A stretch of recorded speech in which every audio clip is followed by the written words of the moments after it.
Welcome back to Diary of a Kitten. Yes, we are still in anticipation mode, waiting for said kitten to arrive, but there's plenty to be done in the meantime. The good news is Gracie has reached 1 kilo and has been booked in for her desexing on the 9th of January, so she should be home with us a couple of days after that. One of the things that I did as soon as I made the decision to adopt Gracie was to do just a little bit of shopping for her.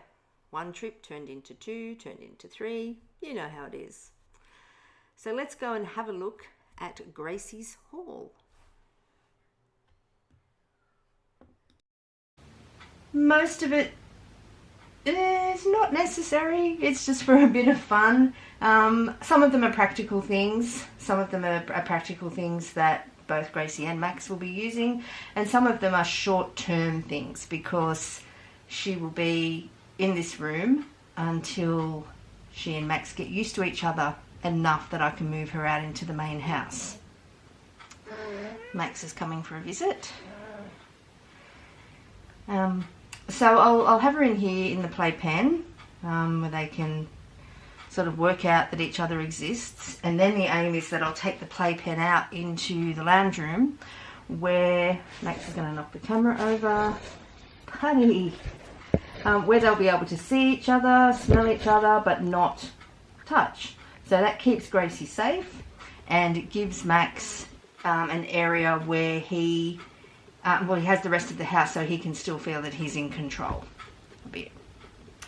Okay, so the practical things first.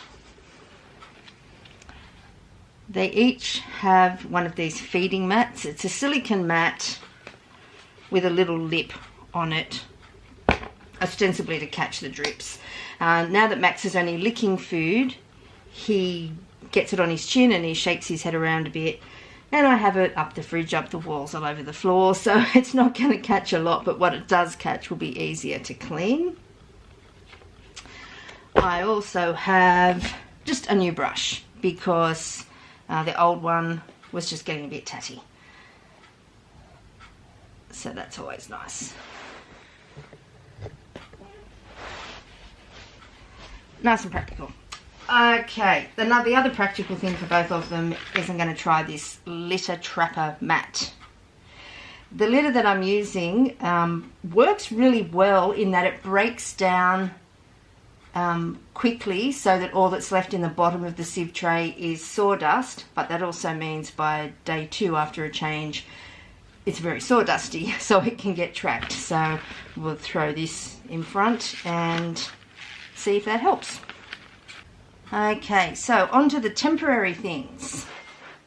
Because she's going to be in this room, I've bought a litter tray. Now, the litter that I use, Max, get out of the way, bud. The litter that I use uses one of those sieve trays, but they're expensive. So because this is only a temporary placement, we'll get by with this. Similarly, scratch post.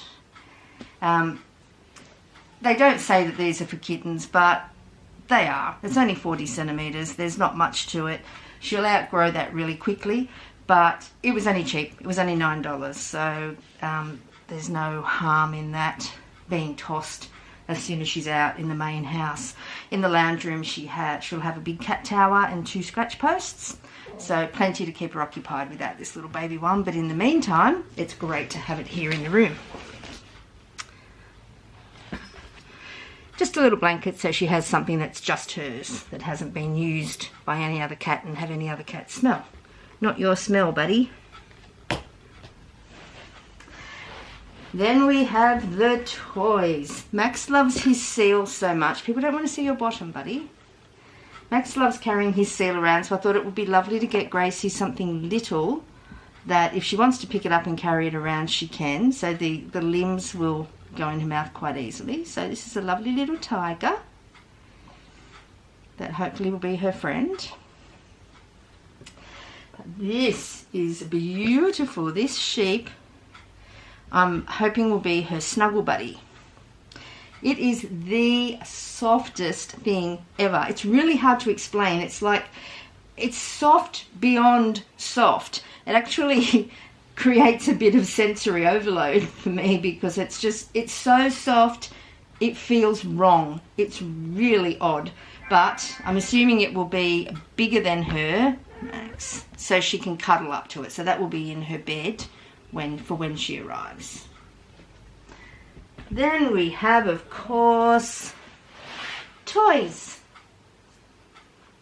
We have a new teaser. I mean, there are plenty of toys in this house. There's like 2 crates full of them waiting. But something new is always nice and fun. So a nice little teaser toy, which Max has already played with. And a little fluttering butterfly. So that's battery operated one. The butterfly will look like it's buzzing around on its own. An automatic laser, which I think is great. I've always used a manual one, so it'll be really interesting to see the range and the variety that this one has. And then we have this. Is a bit of a puzzle. It looks like one of those toys where, you know, they reach through the holes to bat things, but it's actually battery operated. So I'm not sure what it's going to do. I assume the little thing that's inside moves around and pops out different holes, but we shall see. I'm very tempted to get all these things set up, but of course until she's actually here, there's always the risk that something could happen and she won't come. So trying to leave them in the boxes for now. This is the big one. Watch out, Max. The Playpen, and this will be Gracie's home for, I'm hoping, not too long, depending on how she and Max handle each other. So for starters, it will be in this room, away from him, and then hopefully I can just, once they're used to the fact that another animal is in the house, I can just pick it all up and everything that's in it and take it out to the lounge room. Fast forward a couple of weeks. When I opened and put up the Playpen, I discovered that it was much smaller than I had anticipated. So the strategy may have to change somewhat. While she's in this room, she can have free reign of the room, but when she moves out into the lounge room, she'll still need to be contained in here.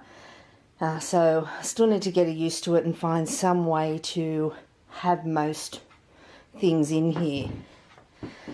So instead of a whole bed, I've created a little sleeping area with some blankets and her sheep to snuggle. The sheep's is nearly as big as the litter tray, so that's part of the problem. She doesn't graze with her food, so she only needs room for a water bowl, and I have bought a little small one, which is good. I might end up having to take out the litter tray and just give her plenty of toilet opportunities, but I'll know better when I see her and see how big or how small she is, and also how Max accepts her. So, you know, the hope is that this is not any more than a very short-term thing, but we'll see once she's here in the next 5 or 6 days.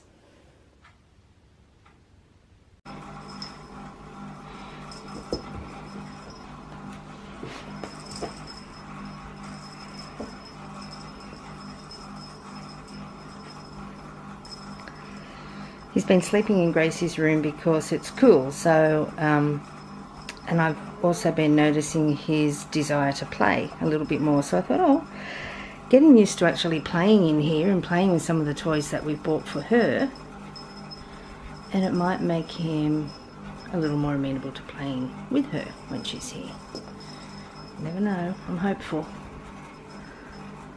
He's an old boy set in his ways, but crossing fingers. Oh, stuck. I forget that he needs to play. I'm so used to him having his brother to play with. And then I think, oh, you know, he's old and sore and crotchety. But we've been playing for about 20 minutes. He's been having a wonderful time and he hasn't tired out yet, which is great. In less than a week, little Gracie will be home. I'm excited, but I'm also extremely nervous. If you don't want to miss the first video of Gracie playing in her new home, make sure you hit that big red subscribe button below, click on the bell to receive your notifications, and next time we see you, we'll be playing with Gracie. See you next time.